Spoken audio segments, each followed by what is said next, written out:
Hey, what's up, guys? This is week 6. This is the lesson for week 6. So let's get to it. I'll try to keep it short. This week we're looking at harmony and key. If you guys remember last week when we learned about harmony, which is the way chords are constructed and follow each other. We learned that harmony is the foundation in which music we listen to is made. We also learned about chords, specifically the chords in root position, and we will be reviewing that a little bit later. This week, we'll continue learning about root position chords, identifying them and whatnot, and learn about the key. So the two questions for this lesson is, why do we have scales in music? And what is the key of a piece? Just as review, remember everything we've learned so far. Here we go. The bass clef and the treble clef. The bass clef has its own names for its lines and spaces. Remember that the lines are from the bottom up, and we learn these by saying, good boys do fine always. So good boy do fine always. And the spaces spell all cows eat grass. With the treble clef, the clef we use for the higher voiced instruments, we say every good boy does fine for the lines, and the spaces spell face, F-A-C-E.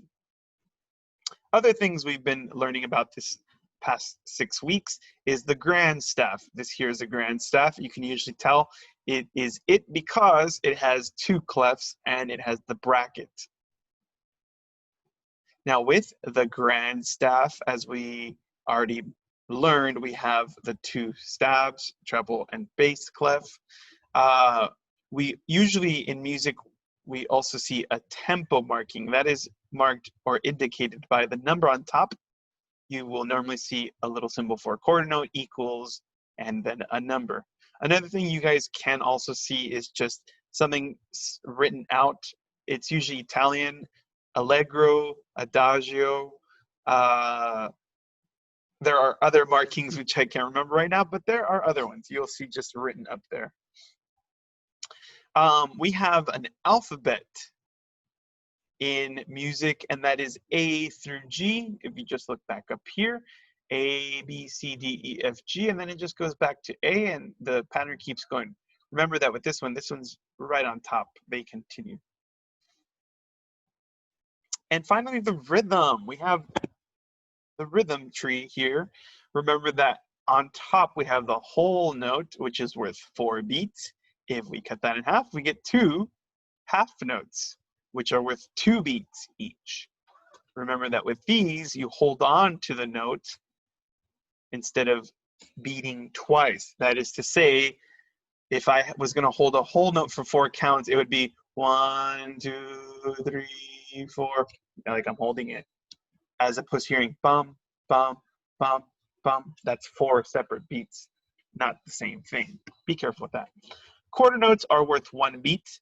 So if you have a tempo, you would play your quarter notes with the tempo. Bum, bum, bum, bum. You could say the word grape too. Grape, grape, grape, grape.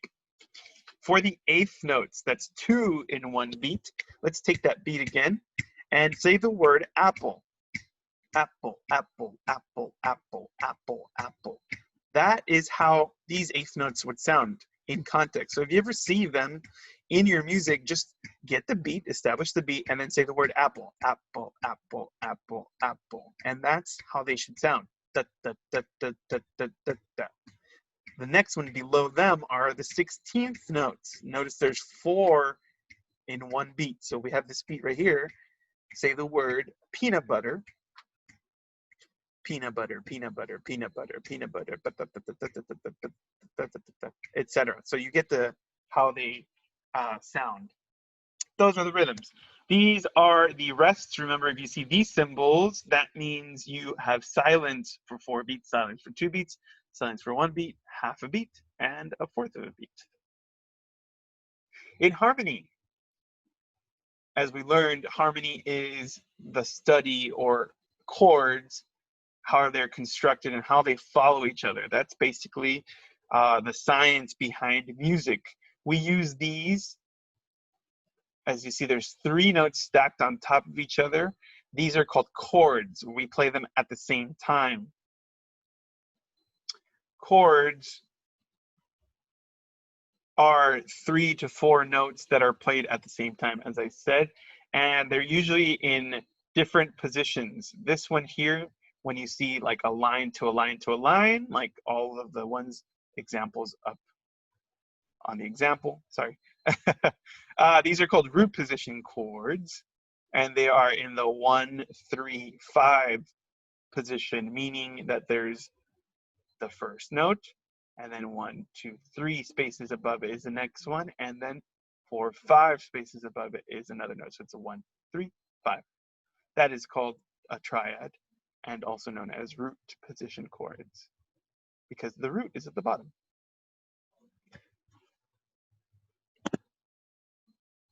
In harmony, we also have what we call scale degrees.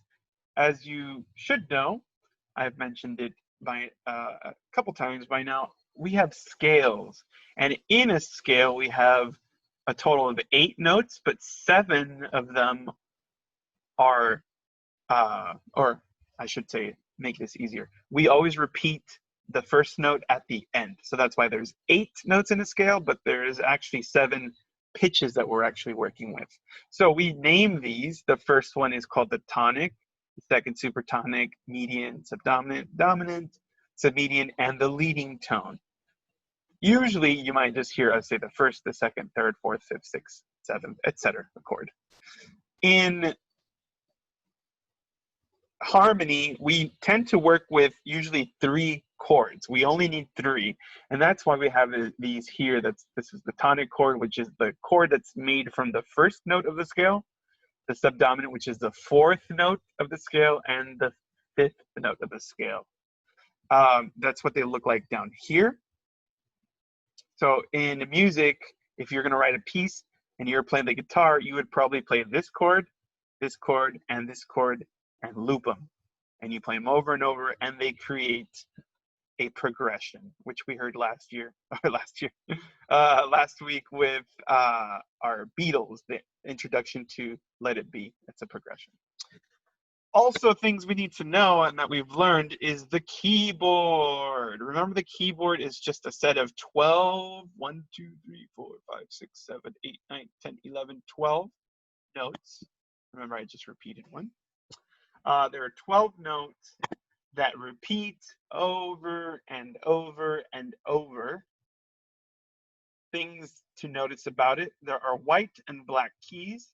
The white keys are known as the natural keys, and the black keys are simply the sharps and flats. So we have C right here, we go a half step up, and that's called C sharp.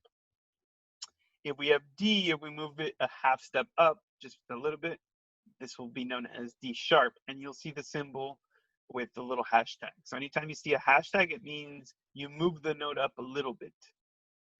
Same thing with moving it down. If you have a D and you move it down a little bit, you have a D flat. So as you can tell, this note here has 2 names, C sharp and D flat, but it sounds the same. That's called enharmonic. So all of these black keys are enharmonic notes.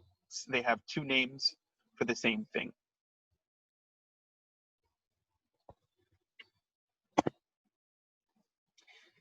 As I mentioned it, but to give you a definition, a scale is notes that are organized according to a pattern. Now, I mentioned half step and whole step a little bit a while ago, and this is what they mean. A half step in the UK, known as the semitone, are 2 notes that are next to each other on the keyboard. Remember, that's what I said, right next to each other.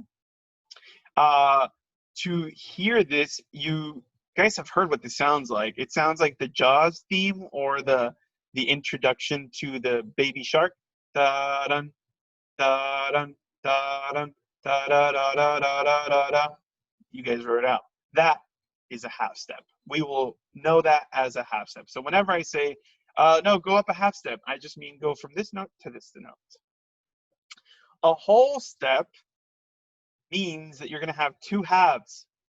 to make this simple, remember how a half step is the one next to each other?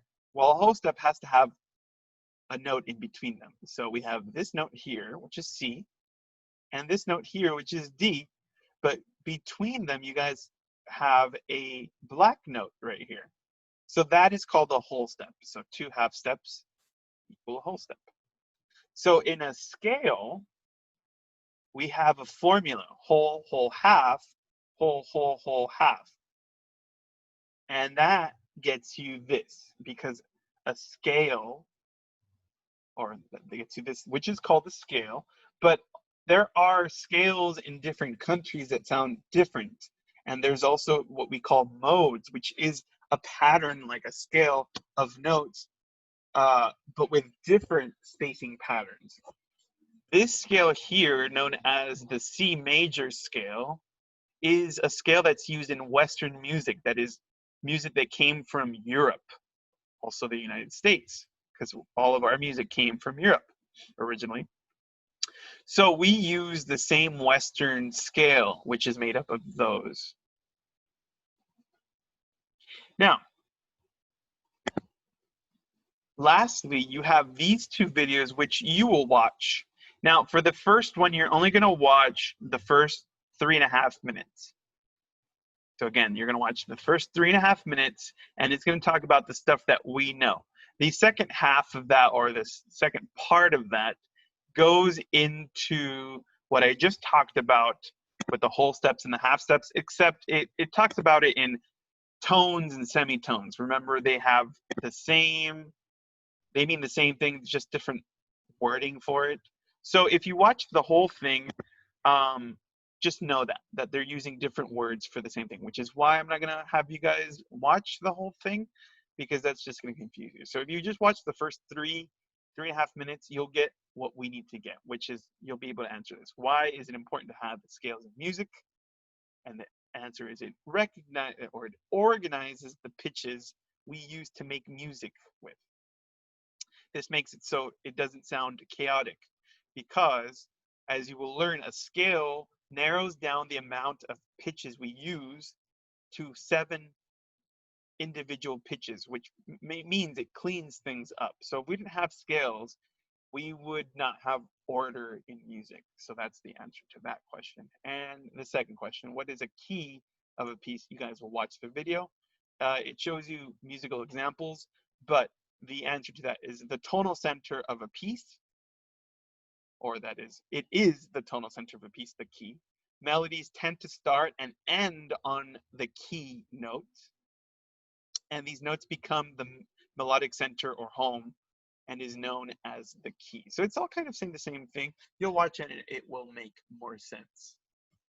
And that is the lesson for this week on harmony and key. We're going little by little, but it's so we understand this well.